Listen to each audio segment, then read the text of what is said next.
So in this video we're going to actually create our own shapefile, and the shapefile we're going to create first is going to be a Polygon shapefile, and we're going to actually trace out the areas of grass in the airport, or at least for a couple places in the airport.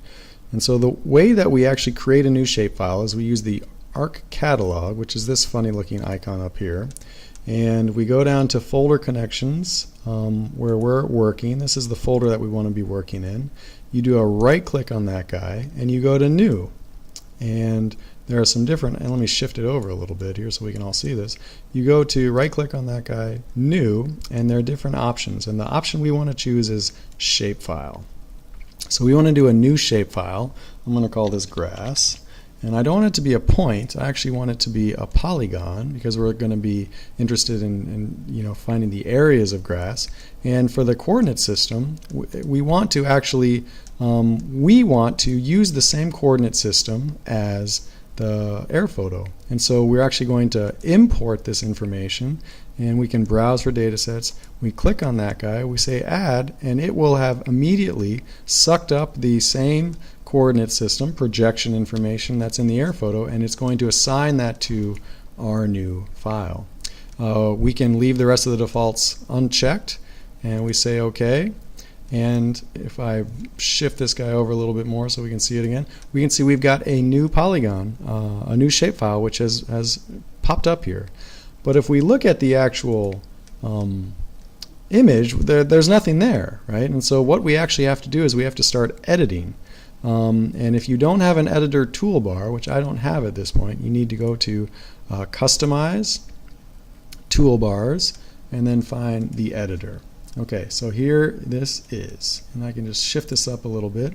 And to start creating a shapefile, you go to Start Editing, and it's going to ask us some questions here, or it's going to show the possible shapefiles we can use to edit. And so I'm going to click on this guy, and then down here I've got different options. Do I want to create a wild shaped polygon, just a rectangle, a circle, an ellipse, or so on? I want the polygon. Now when I move the cursor back over onto the image, or onto the main working area, we can see that it's turned into a plus. It's a different sign, right? There's an arrow, there's a plus.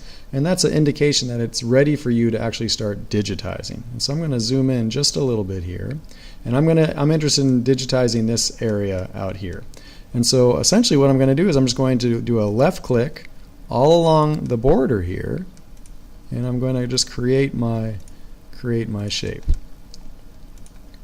And you can do as good or as sloppy a job as you like for this.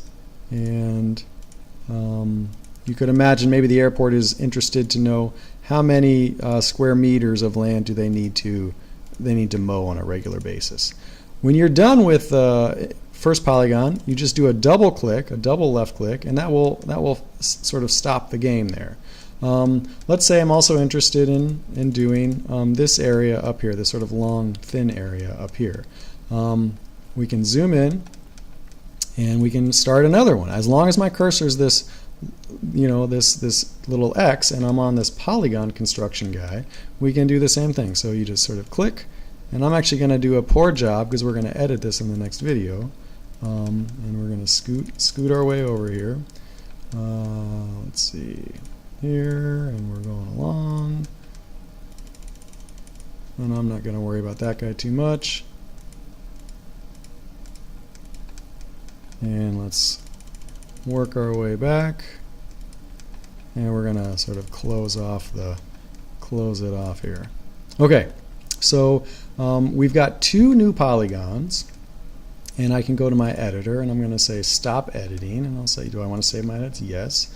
And if I look and I do a right click on here, I say open attribute table, what you'll see are there's two rows, and each of these rows corresponds to one of these new polygons. So this top guy is this big square one, and this guy here is the long skinny one that we've just made. Okay, and so we can select these and move on. So in the next one we're going to edit these, and we're actually going to calculate an area for these polygons.